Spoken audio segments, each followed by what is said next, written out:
When did you become Jamaican? Let's talk about that. I be Jamaican, man. What part of Jamaica? I live by the beach.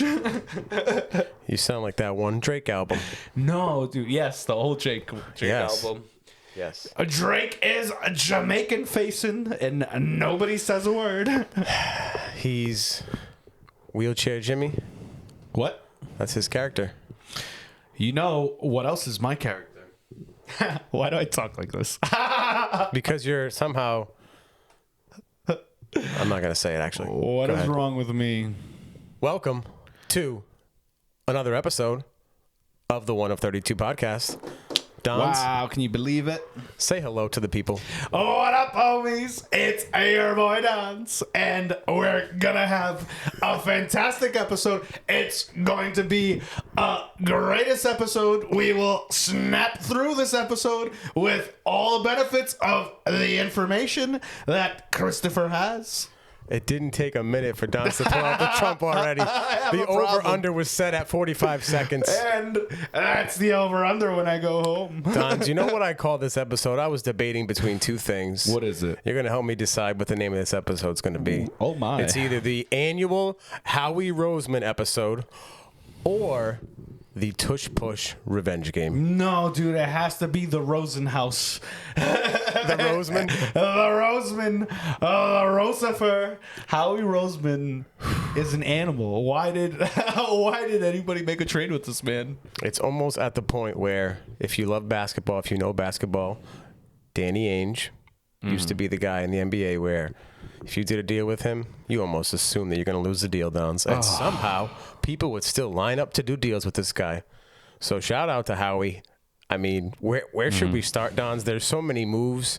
I mean, I'm really speechless right now talking about this guy. We already ripped off the Band-Aid, bro. Let's go. He's the right into the trades. Honestly, no, wait. Before we get there.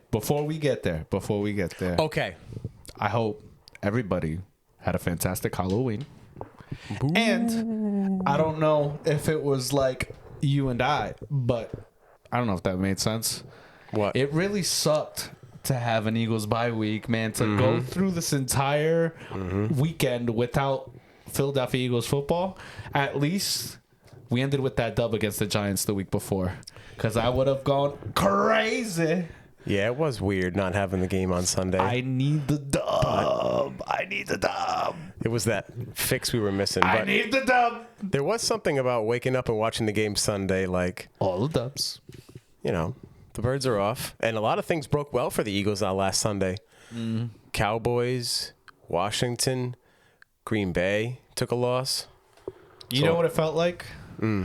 It felt like when you get excited for dinner and then you smell that beautiful, fantastic freaking meal in the air. Thanksgiving. Then you sit down with your family and then everybody's plate gets all loaded up with all this delicious food. And you're a fat piece of crap and you're eating a salad while your family eats good food. Come on, Don. It's just sitting there like looking at your salad plate while your brothers are out there eating steak and chicharrón and shit. That's what it felt like watching Well, you the could have game. had steak. Steak's good for you. That's protein. But Tell anyway, that to the fats. Don's Howie Roseman continues to wheel, continues to deal, continues to make moves. Let's start with the biggest boom, the biggest splash in the pond of free agency for the Birds, if you ask me. Jalen Phillips from the Miami Dolphins is now a Philadelphia Eagle, Dons. Welcome to the team, man. Acquired for a 2026 third-round pick.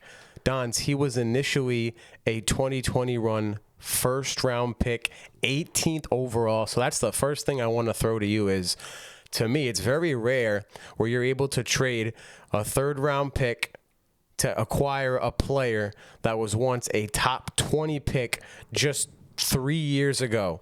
Yes, he's had some injury history, but he's also proven he can play and put up numbers. Dons, give me your initial thoughts on the newest edge rusher, Jalen Phillips.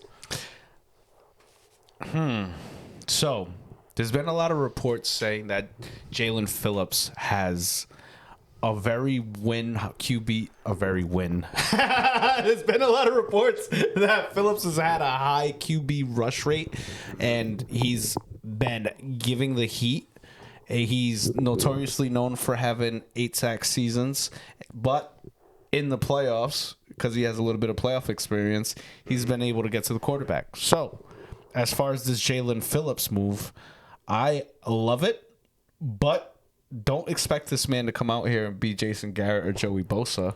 This is just another tool in the arsenal that has a pretty sharp blade, but he's going to need to make a lot. You said Jason Garrett, I think. Huh? I think you said Jason Garrett. Jason Garrett and his big ass nose. Not Myles Garrett. I got Cowboys That on was the good. brain. Yeah, you do. Okay, anyway, back to it. Okay. Yeah, but no, I'm excited about Jalen Phillips, man. He's much needed help, much needed support. He's a little bit more of a proven player in this league. He gets a lot of pressures, and he's also playing for a Miami Dolphins defense that doesn't really got a lot going on for it. So I think with the addition of him playing next to Jalen Carter, the way that Moro Jomo has been playing this year, he's going to get the opportunity to get a lot more isolated snaps and be able to go on those one-on-one situations. And we'll see what he brings to the table. I mean, he's lanky. He's got good reach. He has good speed.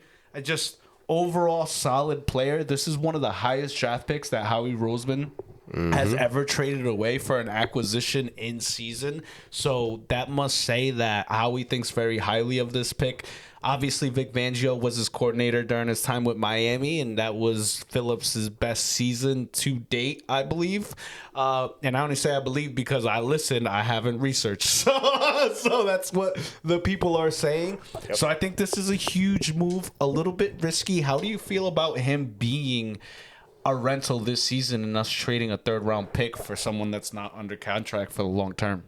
Well, Dons, he's got some motivation to play well. Yeah. I'll tell you that right now. And I love that. I love when people are in those situations where that fire's under their ass. That's the biggest thing, Dons. There's no doubt this guy is playing for a bag. Whether it's with us 1,000%. or for somebody else, you know he's going to come in and be motivated. Yeah. Which to me means he'll be productive. And what was the clip? What did he say when he was like, oh, when I woke up, obviously I didn't want to be traded, but when I found out it was the Philadelphia Eagles, there's no other team I'd rather play for, baby. Fly, Eagles, fly. Oh, we're out here making the moves.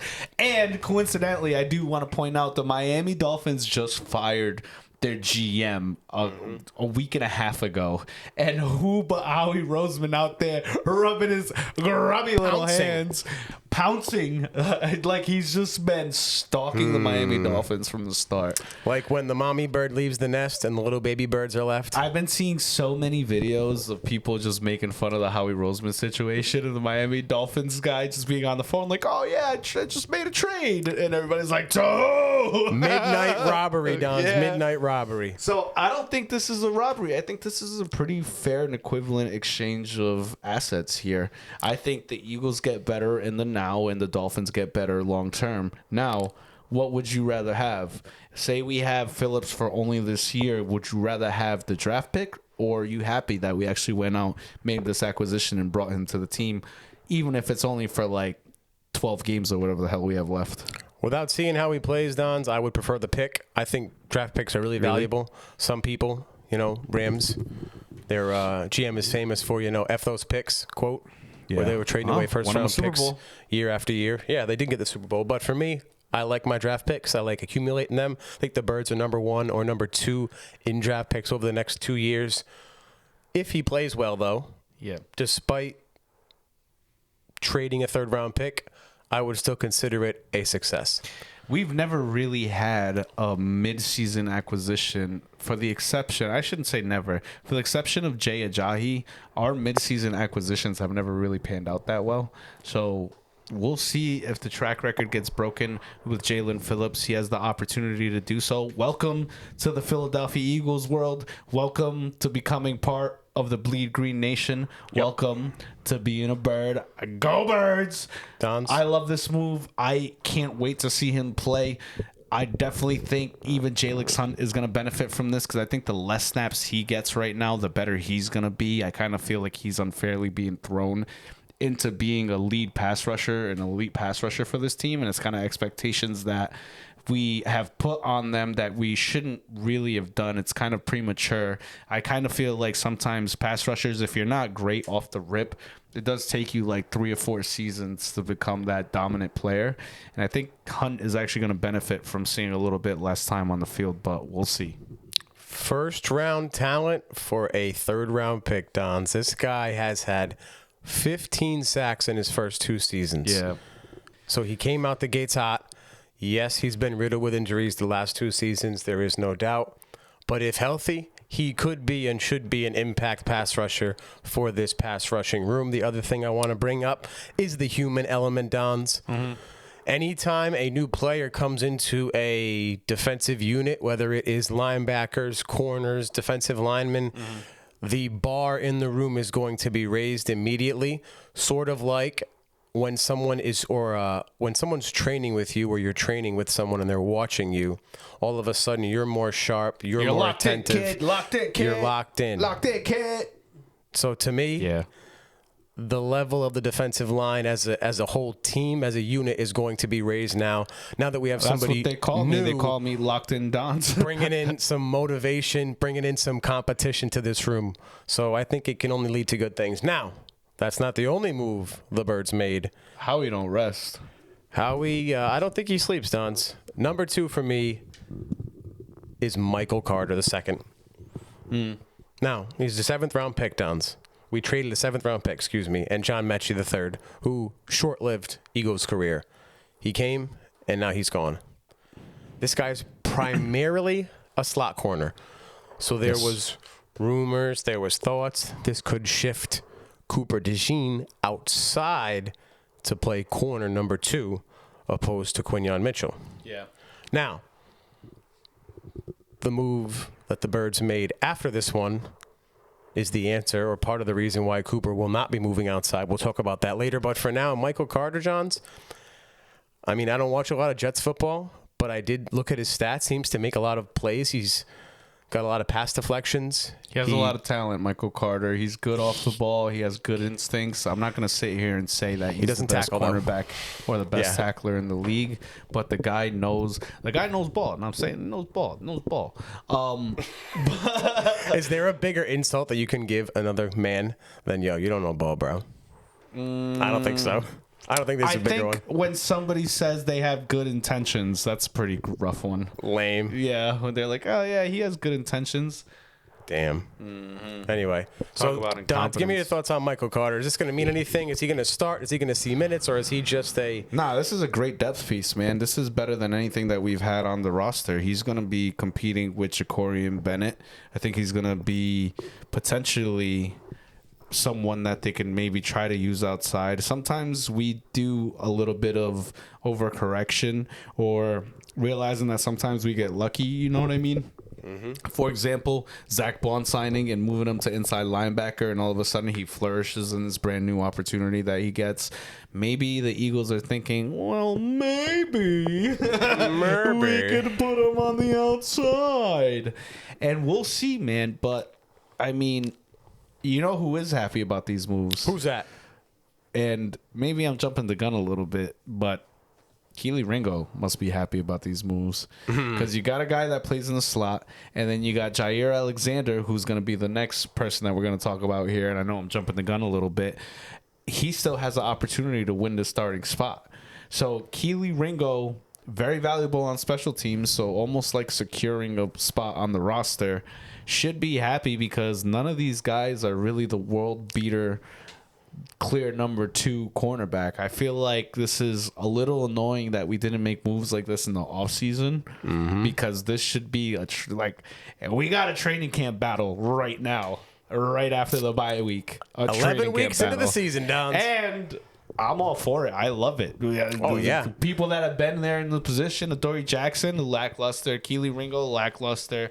Jacorian Bennett, not enough sample size, but still lackluster when he's out on the field. So Michael Carter, a lot of talent, a lot of promise coming off the first few years. My boy Hove, he's a Jets fan. He's pretty ticked off, even though he claims to not really care about football, but it's because the Jets have been irrelevant for almost half a decade by now.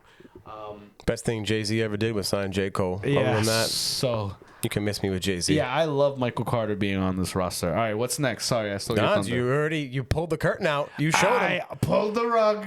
I did. said, where's the Tabasco sauce? Jair Alexander Is finally from- a Philadelphia Eagle. from the Ravens for a 2026 sixth round pick. Dude, I'm so shaky right now. Why? Look at my hands. Why, did you not have coffee today, or did you have coffee today? Oh, I had coffee, baby. I had okay. coffee. I don't know. I'm just shaky. My bad. Jair Alexander. A what pick? Sixth round pick. Really?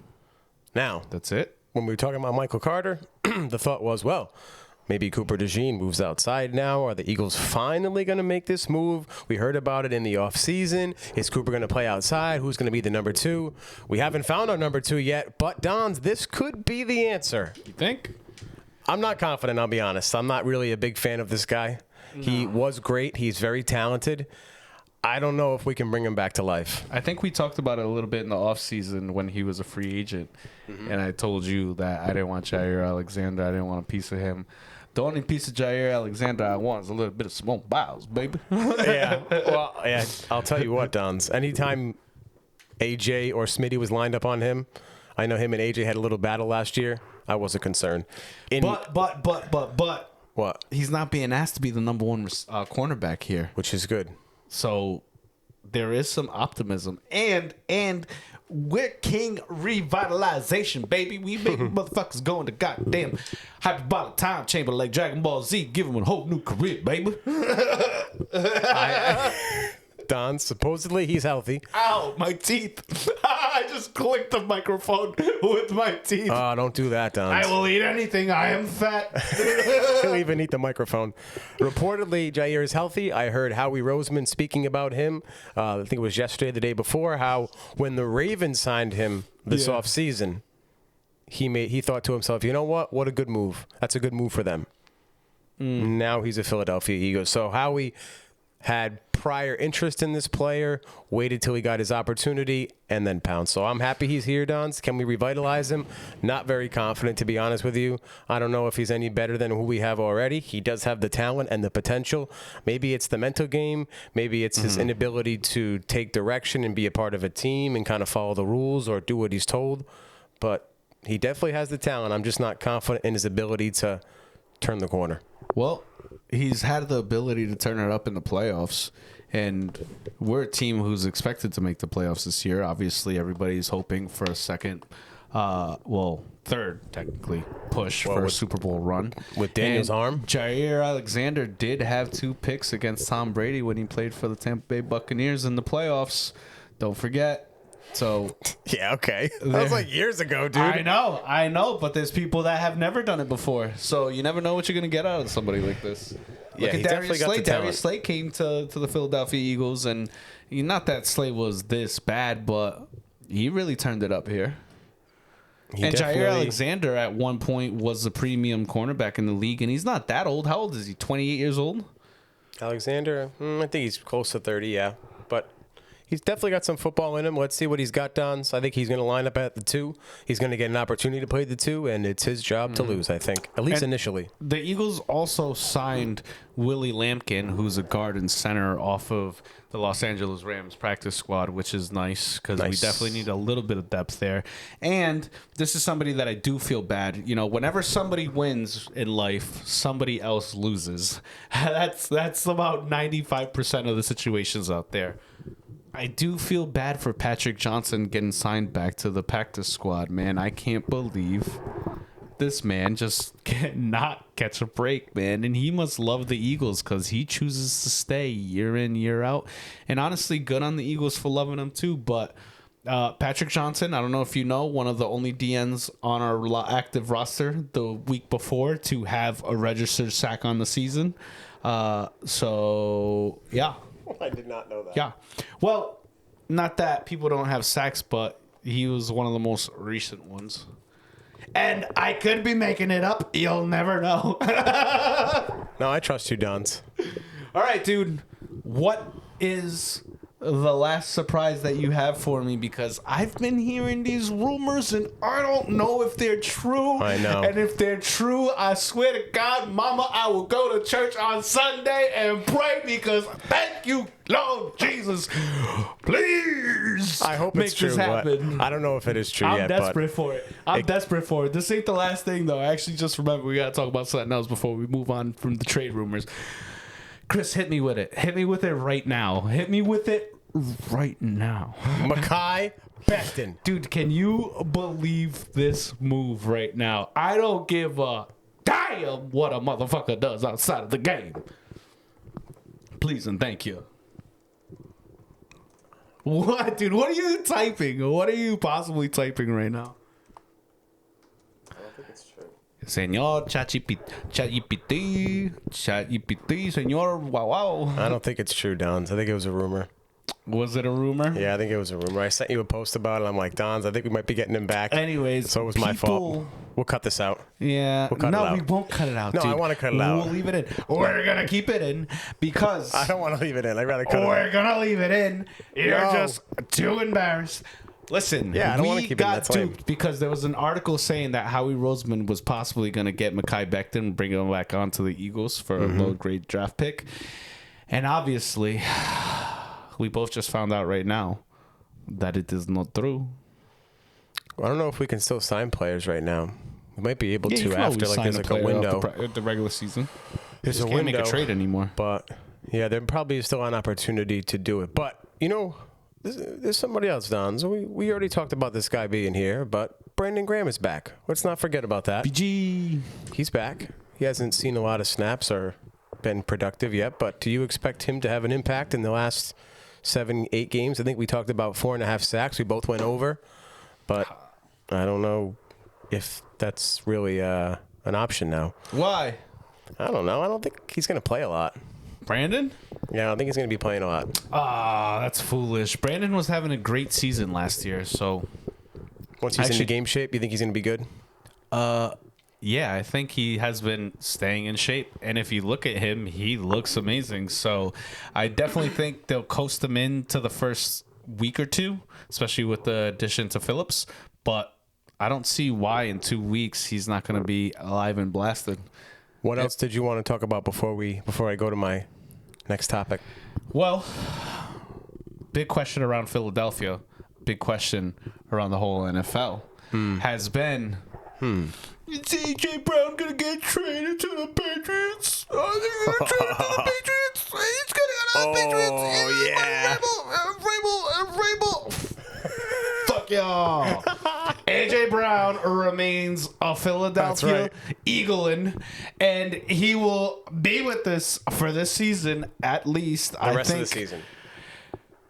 There's no way we were going to trade him. Never.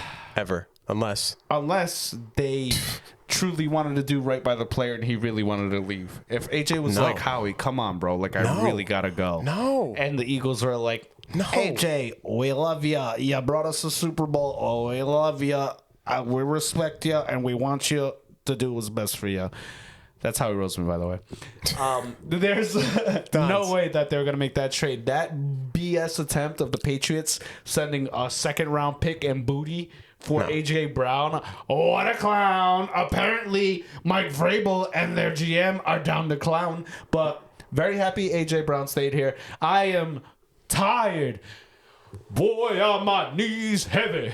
Because I am tired of hearing people say...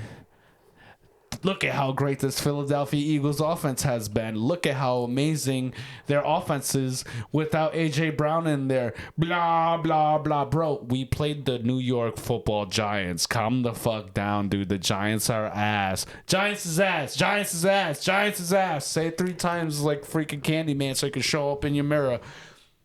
We need A.J. Brown on this team to make a deep playoff run, and I'm glad he's still here. I know I just rambled for a lot, but I don't care because it's our podcast. we can finally close the book again on the A.J. Brown is getting traded book. It's over. Yeah. Close the book, maybe until the offseason done. And honestly, if he wants to be a diva, whatever. Be a diva, bro. I don't care. One thing I'll say before we move on. I don't think we would trade him even if he went and cried wolf up. Because I honestly think he already has to be traded multiple times. I agree. It's how he will only make a move, like he said, if it's what's best for the Eagles. Meaning, if you want to overpay for him, then I'll be glad to get rid of him. Yeah. But if you're going to try to nickel and dime me, he'll just be on our team. You know what he looks like? And I don't know why I'm smiling about it.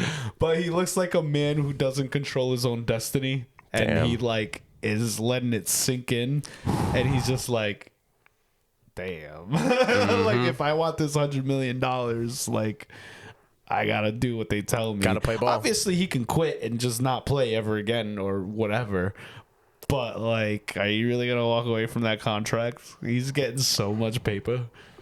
Yeah, I think he can get paper anywhere, though. I think he knows that. I just think he but wants the ball. legally can't, though. Like, he legally cannot. Even if he quits and retires, the second he gets activated again, he's a Philadelphia Eagle for the term of his contract. That would never, ever happen, Dons.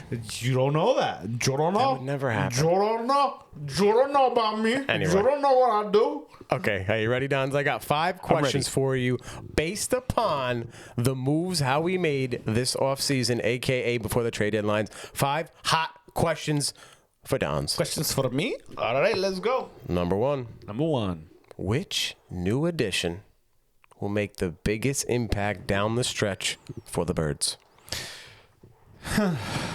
Jalen Phillips, Michael Carter, Jair Alexander, and I'm going to include Brandon Graham. So that makes it easy one. To me, it's Brandon Graham. This man brings the energy to the room. Yes. He's the adult that we've all been asking for, because we've been asking for it for a couple of weeks. He's going to be able to steer the ship, and he has the balls, the audacity, and the merit to get it done. So BG, biggest acquisition for the Birds. Love it. Number 2. Yeah. Is there any move, Dons, the Birds made that you didn't exactly love or maybe disagreed with? Anything rub you the wrong way, Dons, or do you love all these moves? So, if there was a move that I would have a complaint about, it would have to be the Jair Alexander move. I think if you reached out to a player like Stephon Gilmore, you could potentially get the same level of player without having to give away a draft pick. But the draft pick was so low that I think bringing on Jair Alexander was worth it. So honestly, we are in Super Bowl or disappoint season for a lot of people. We're obviously 6-2, and we are number 1 in the NFC right now. So I can't get mad at Howie Rosen for trading away people and bringing in potential A caliber players to this team, because he's either going to be a stud or ass. And is you going to be ass or is you going to be a stud? So time will tell. Dons, I mentioned it off the top. We have a lot of picks. All right, we're starting. We ended off at number 3. Dons, are you ready for number 3? This one I think you're going to like. Grade Howie's recent moves and explain how they've improved the roster. Just give me like your grade for Howie. Like with these 4 players, I guess. Because it was obvious, at least to me, we needed help. And we were unsure, is he going to make a move? Is it going to be a big splash? We heard about Myles Garrett. Sauce Gardner got traded, but we made some smaller moves. Yes, a 3rd-round pick is a lot, but give me a grade for Howie.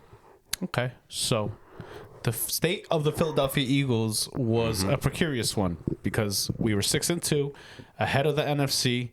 Other teams losing all around us while we're on a bye week. But it was clear that there was deficiency on this roster, and support needed to come from somewhere. So I do not mind that Howie Roseman took a swing at trying to make this roster better. He definitely brought in players that are NFL caliber players, right? Adoree Jackson, the question of what the Adoree Jackson is, what's he going to be? Well, we kind of know what Michael Carter is. We kind of know what Jair Alexander has been, is now, and what could potentially be. We bring in Brandon Graham, which the man wasn't ready to retire, obviously. We know the type of person that he is in the building. And Phillips is a I would say, B player football star in the NFL right now. So we needed defensive end help, which we've been saying all season long. We need pressure from the edges. It changes the game. We needed a second cornerback because other than the Giants being one of the dumbest organizations in the whole NFL and not attacking a clear weak spot of the Philadelphia Eagles and throwing it to Keely Ringo or whoever else is opposite Quinyon Mitchell, he went out there, swung the bat, and I think returned players that are going to potentially make an immediate impact, not just in the games, but in practice. Players that know how to practice, which inevitably will make people around them better. So, with all that being said, there's also one other thing that I wanted to mention while we're talking to Howie Roseman is we're also adding Nolan Smith back to this roster because he got activated.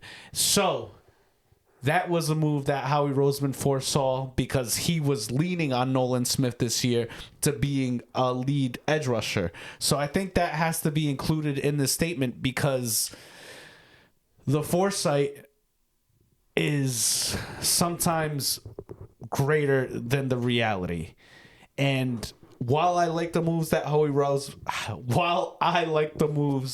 Roseman made, I can't sit here and say let's throw a parade for a man for bringing a bunch of potentially B plus players to this roster.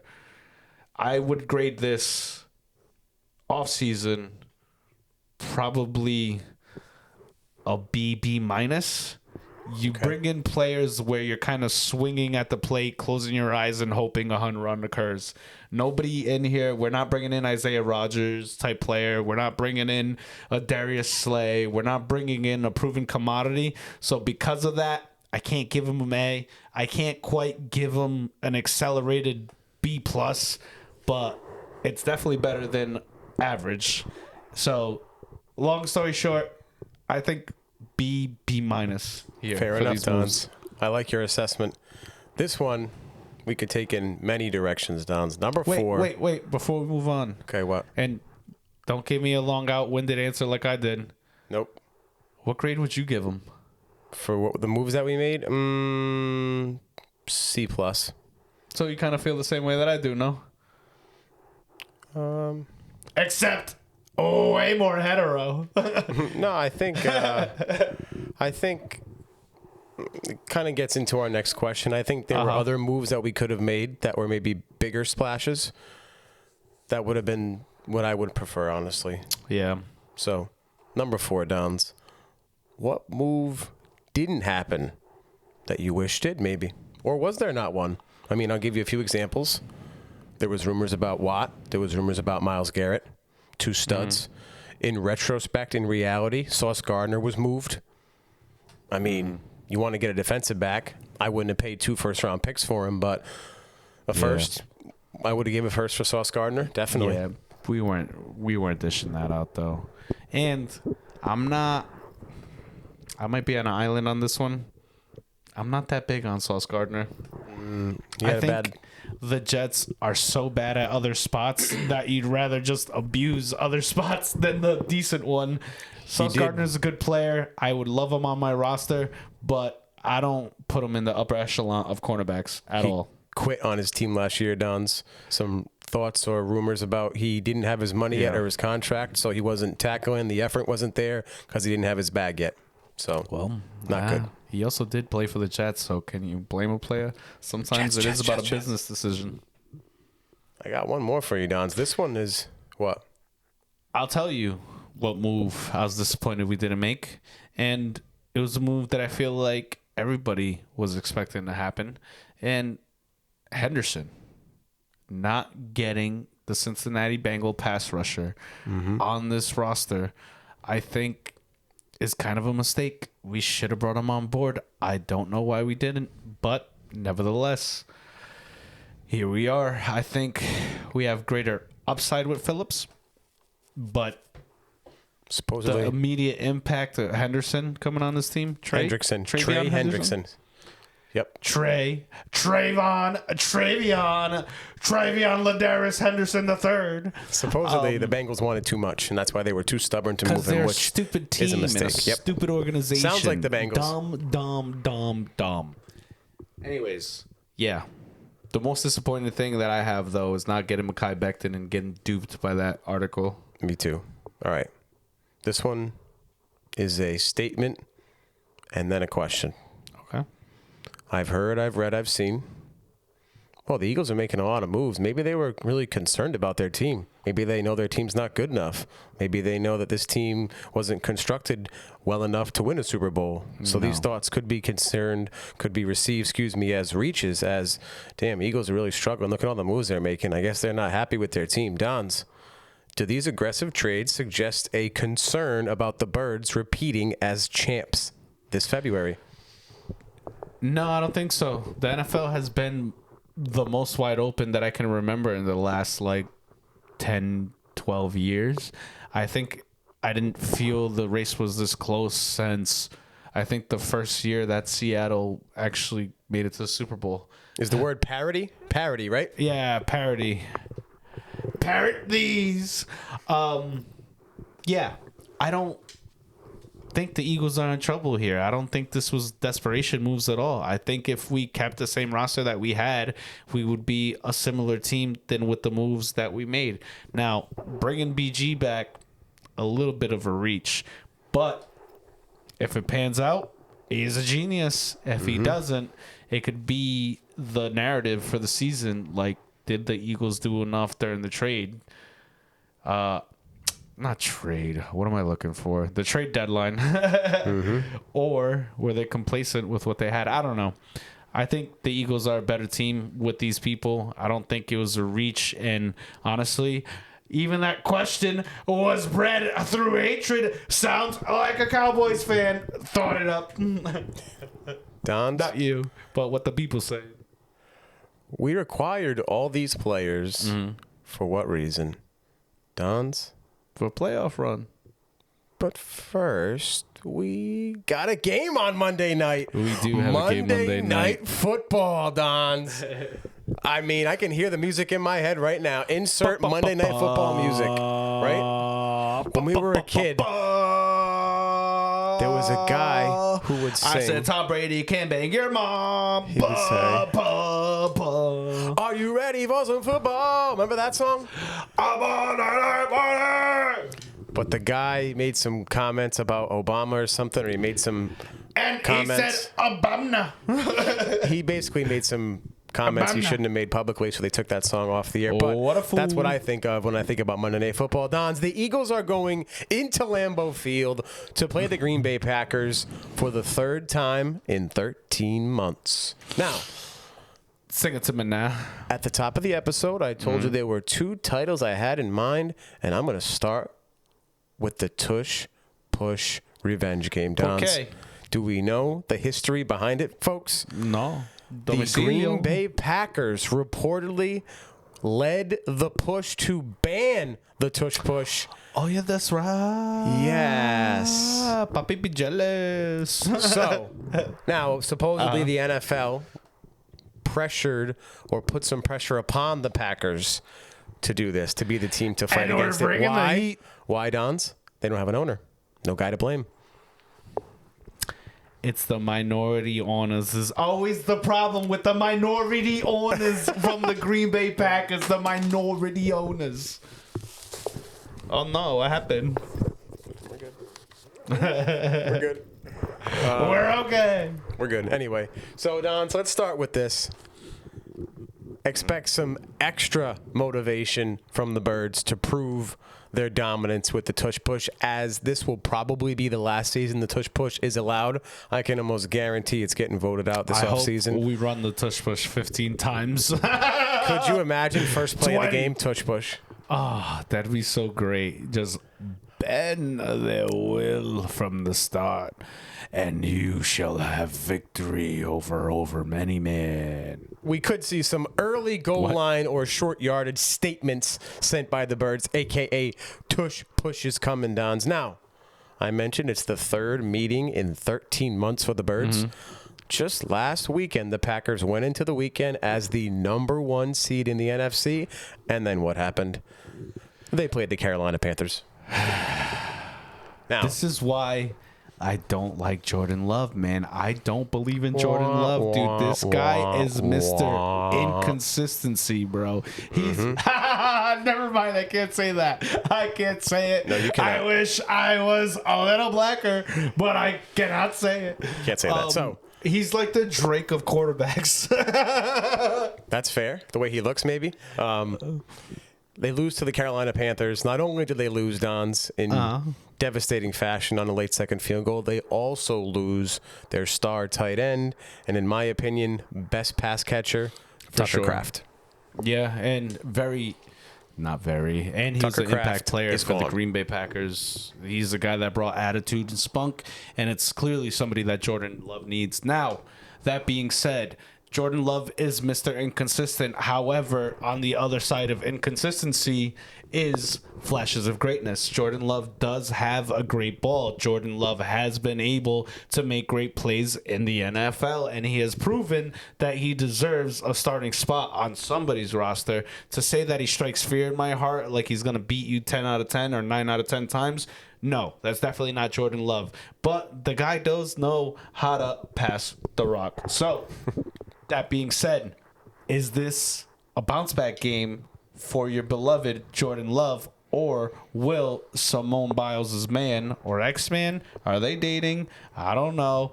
Or will Jair Alexander break the fortune cookie in half and say, Jordan Love, you will not pass for more than 250 yards? Over under, Christopher. Do you think Jordan Love will have less or more than 250 passing yards against the Philadelphia Eagles? Less. Less. Wow. Why? Well, I just think he's going to have maybe around 235, 240. He'll be close. But let's do this, Dons. It's been a consistent theme of mine all season long, especially early in the season. How you played and who you played the previous week will impact your next week of football. So I say all that to say, Dons, the Packers just got embarrassed. They lost to the Browns. Yeah. They tied the Cowboys this year, and now they have this loss on their schedule. I expect them to come out sharp, focused, ready to play after an ugly loss to a team they should have blown out in the second or third quarter. They just go through stretches where their offense is anemic. Josh Jacobs has a calf injury. He only played maybe 50, 60% of the snaps. He's a great Wilson, running back. He's love Josh unbelievable, but he Jacobs. runs hard, just like Genti, just like Scatabo, and those guys have short careers, Dons. I would have You can't run loved to over see everybody. Josh Jacobs in Eagles green. He I runs was really like a pulling bird for for that sure. one. He definitely runs like a bird. So I think Jordan Love could have some success, but I want to start with Yeah. the defense, Dons, and specifically, I mean, the player that took over this offseason, this summer. Michael Parsons. Micah Parsons. You got to say it. Parsons. You got to say it with the Jerry Jones I still want to do accent. my Michael Parsons shirt idea where he does a bunch of different jobs as Michael Parsons. Michael Parsons. Michael. So Parsons second in the NFL, Dons, in pressures. Well, 44 pressures this season. Now, the Eagles are no stranger to Micah Parsons. We've been going up against him in the division for years. bro, Michael Parsons is Squirrel Master's bitch, and Lane Johnson is the Squirrel Master. Lane Johnson has dominated him. But Squirrel Dons, Master's bitch. at any You're time, not fish, you're a man. at any time, Parsons can dominate the game, Dons. All it takes is one play. Of course. Strong side, blind side. He is capable of wrecking the game, but I'm sure the Birds will have a plan for Micah Parsons. Does he concern you at all? Does he scare you at all? Or do you really go into a game saying, you know what, we got Lane, we got Jordan. I'm not worried about Micah Parsons. Until Micah can prove it against the Eagles, then what did I just reach for? Until Michael Parsons can prove it against the Eagles, there ain't no reason why I should be afraid to take that Patrick Mahomes. Jordan Mailata's great. We, I think, have found Brett Toth's natural position at center. I think much better performance from him. Landon Dickerson seems to be feeling better, and Tyler Steen is the only question mark here. And I think his size compensates for Micah's speed. So, no, For some reason, Micah Parsons is just a player that doesn't affect the Philadelphia Eagles because our offensive line is not just built on size, it's also built on speed. And we kind of have, not that he'll never get a playoff on us or anything like that, but our skill set just neutralizes what he brings best to the table. And I just can't fear something that I've never seen before. Love it. Love it, Dons. One more note on the defense. Because Jesus Christ is my boy. Tell him, Dons. The strength, or one of the strengths of the Packers defense, is their run defense versus shotgun. Not good, huh, Dons? It's so good for 2 seconds. The Packers allow just 3.7 yards per carry and only 33 yards per game versus shotgun runs. I say that because the Eagles all season long have been running out of shotgun. We've been begging them to run out of under center. Last week against the Giants, they did more of that and had some success. And the week before that, too, we were running a little bit more on the center. Please run from under center, Eagles. Please do it. Yeah, I'm not saying that the Eagles can't come out this game and be flat and give Green Bay life and breathe juice into the air and shoot themselves in the foot. This is a lot like last year. I really do think that the team that beats the Philadelphia Eagles, just like last year, is the Philadelphia Eagles. It depends on what team comes out of the tunnel. If we come on our shit, ready to ball, ready to give our best performance and put our best foot forward, then I don't think this is much of a contest. But because we never know what type of Philadelphia Eagles team is coming out, and that's kind of the annoying part about a Nick Sirianni's led Philadelphia Eagles team, is the inconsistency of who you are isn't there. But the fact that people play the power of love, I don't really know how to put it together, but they all play for something. Mm-hmm. But that something, they all get there in different ways. Mm-hmm. So the way that the Eagles play really depends on the outcome of this game. I know that sounds stupid to say, obviously. Well, they can play bad and do bad at the game. But the Eagles really are one of those teams where if they come out playing their best or 80% of their best, there's not many teams that can beat them. And I think the Green Bay Packers are one of the teams that could take advantage if we do play like ass. I don't know. That's a lot to say. That's good, Don. That's what our podcast is here for, so you can get it off your chest. We're here to say words, and you're here to listen.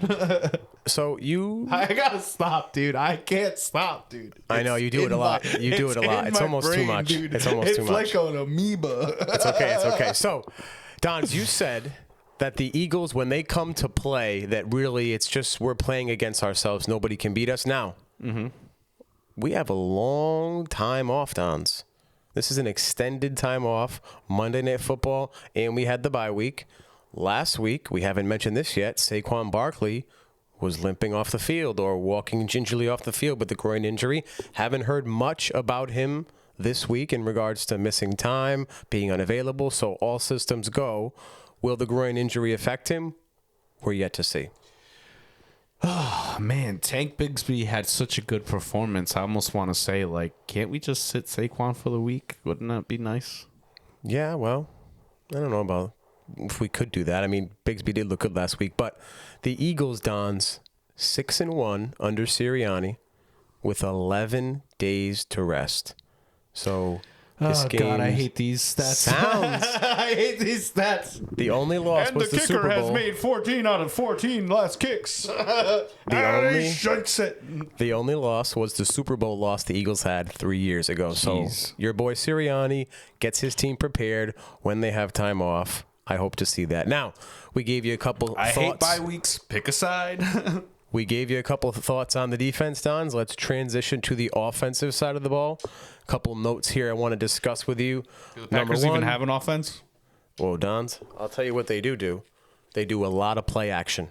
Yeah. 5th in the NFL at 29% of their plays are play action. So 3 of 10 plays are play action. Zach Bond, and rookie Jahad Campbell must be disciplined against this play action. Jordan Love learned from Brett Favre, learned from Aaron Rodgers, one of the best play action quarterbacks in NFL history in regards to hiding the ball, manipulating where the ball is, sort of like a pitcher. Apparently, one of the good things about baseball pitchers is if you can hide the ball for as long as you can, the hitter cannot see it. By the time the ball gets to him, it's almost too late. Dontrell Willis was great at this, the Marlins lefty. My point being, Dons, the Packers run a lot of play action. The Birds better be disciplined and better be ready for it. Reaction, backpedal, be ready to put your hands on the receiver or on the ball and get in the way. So please don't forget. What? Please don't forget. What? The impact that N'Kobe Dean has made on this roster from him coming back. It's actually going to be Zach Bond and N'Kobe Dizzle in the middle. And we have Jahad Campbell probably outside and subbing in and out. I actually think our defense has been tremendously better the last couple of weeks with N'Kobe Dean leading the charge there. If you've noticed, he fills holes and he scrapes like a motherfucker. This guy just knows ball. He knows how to play. He brings the aggression. And I think because Josh Jacobs is a little banged up, you lose your leading receiver in your tight end. Oh my God, I just forgot his name. Tucker Kraft. Why did I say Komet, dude? That's my 4th grade teacher that told me I was never going to graduate high school and never amount to anything in my life. I thought you just said Komet. Shout out Miss Komet for my 4th grade teacher telling me I'd be a loser forever. You're a fucking asshole. Damn. She's kind of hot, though. I'm not going to lie. I don't remember her. Anyway, shout out Hallowell Schools. But regardless, not that concerned about the play action right now because who's even going to run the ball for them? Is Josh Jacobs even going to play? He's most likely going to play. He's been limited on snaps the last 2 weeks. He played maybe 50%, 60% both games. They've been giving a lot more carries to the backup. Either Emmanuel, I think it's Emmanuel Wilson. So definitely not the player Josh Jacobs is. No. You never want to see a player injured, but I'm not mad that Josh Jacobs, the best player on this team, I guess, other than Kraft, who's down, is not all ready to go. Yeah. Well, hold on 1 second, player. I need to do something. Smile for the camera, Christopher. We're large and in charge. Okay. Anyway. Can you believe... Oh, that's what I wanted to do when I picked up my phone.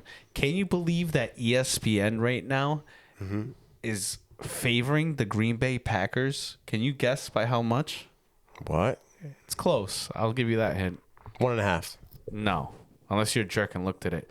So the ESPN matchup predictor is saying that the Green Bay Packers have a 52.7% chance to beat the Philadelphia Eagles at home on Monday night, dude. How is that insane, or are we just Eagles bots? Or am I just an Eagles bot? As you said that, I looked up the spread, and the Eagles are 2.5-point road favorites. Really?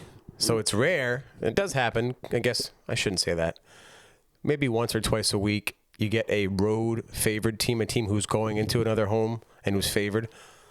2.5 is not too many points, Dons. Usually, if you're the Packers, you get 2, maybe 2.5 points for being at home. Yeah. So maybe the spread is closer to 4.5, 5. Yeah. Maybe 7 if we're at home. Yo, it's so funny how hard things are to do with your non-dominant hand. I'm like over here trying to use with your phone, left hand, and it's like slipping. I know. It's like using chopsticks. I actually saw a video yesterday. It's like chopsticks. So it was like a guy and a girl holding hands, walking in the park, whatever, and these guys are like playing catch, and a ball just rolls up to this guy's feet, and he picks it up, but he's holding hands with his girlfriend with his other hand, and so he couldn't like let go, and then it's like about like how devastating it would be to see your girl see you throw with your non-dominant hand. And he went to go throw, and he was like, oh yeah, fairy throw. It was so funny. Anyways, my bad.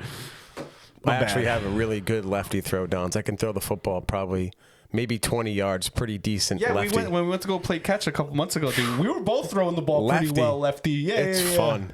I still look like a Sasquatch. You just got to practice, Dons, that's all.